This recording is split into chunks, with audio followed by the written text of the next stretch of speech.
warahmatullahi wabarakatuh.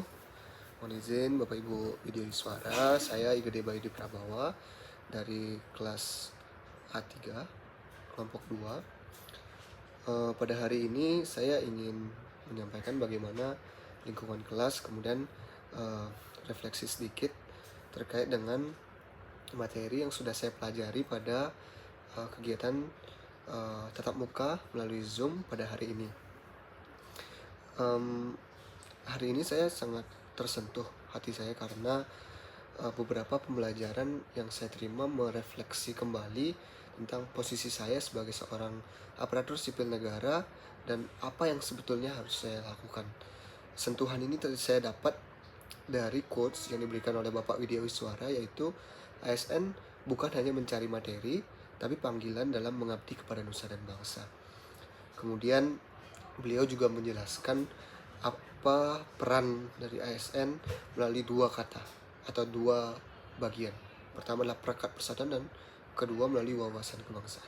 Apa sebetulnya hubungan perekat persatuan dan wawasan kebangsaan adalah peran persatuan merupakan apa yang harus kita lakukan, kemudian wawasan kebangsaan adalah dasar atau bensinnya untuk melakukan perekatan tersebut. Kemudian perekatan persatuan apa? Yaitu upaya yang dilakukan kita sebagai seorang ASN dalam menjaga stabilitas nasional. Kemudian selanjutnya, wawasan kebangsaan sebagai bensin ini apa? Adalah sebuah pemahaman perjuangan panjang terkait dengan perjuangan panjang dari kemerdekaan itu dari tahun 1908 pada saat Budi Utomo, kemudian Sumpah Pemuda 1928 sampai proses kemerdekaan 1945, dan sampai juga hari ini bagaimana kita sebagai seorang generasi muda, Gen Z, milenial, terutama selaku aparatur sipil negara dalam menjaga kemerdekaan dan membanggakan negara Republik Indonesia di kancah dunia. Kemudian tadi juga dimention terkait dengan konsensus atau 4 pilar negara.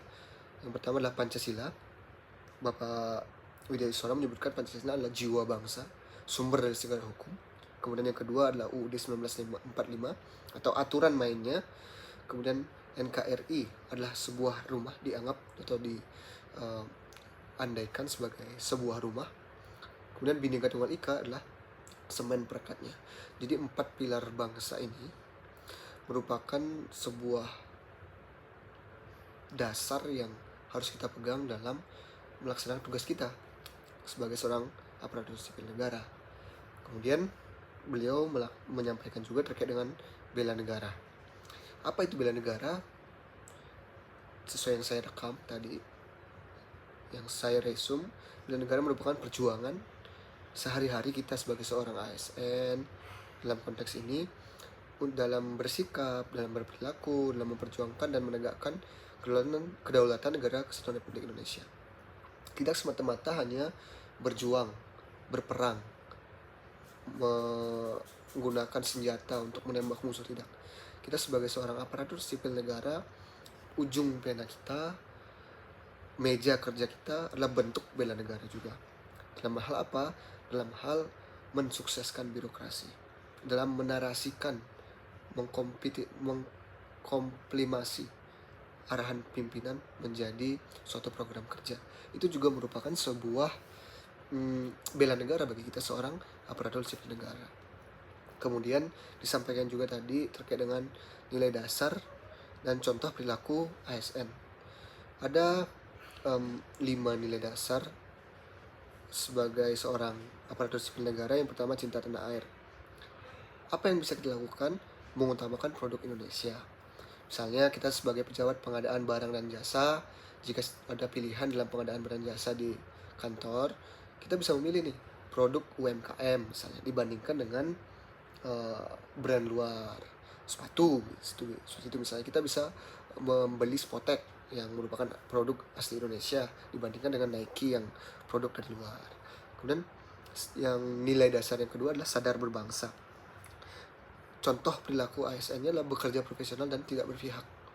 Tidak berpihak ini maksudnya, misalnya saya sebagai seorang ASN yang berasal dari Bali, tidak semata-mata nih harus misalnya ada tamu Pemda dari Bali, karena ada kedekatan hati, kedekatan ras golongan, saya melayani dengan baik, penuh, prima. Tapi ketika ada teman-teman dari timur, misalnya Pemda dari timur membutuhkan informasi dari saya cuek. Tidak boleh seperti itu sebagai seorang ASN yang profesional dan berakhlak. Tidak boleh seperti itu. Kemudian yang ketiga, setia pada Pancasila. Contoh perilakunya adalah ciptakan lingkungan kerja non-diskriminatif. Sama seperti pelayanan tadi, sebagai seorang aparatur sipil negara di lingkungan Kementerian Dalam Negeri, tentu banyak sekali variasi ras golongan yang ada di kantor. Jadi kita tidak boleh membeda-bedakan ketika berperilaku. Misalnya si A berasal dari timur, si B dari Aceh atau di wilayah Sumatera. Ketika si A dari timur ini meminta bantuan, kita cuek, orang timur apalah mereka. Tidak boleh berprinsip seperti itu. Ketika dari teman dari barat, mereka bukan golongan saya karena saya dari Bali, tidak boleh seperti itu.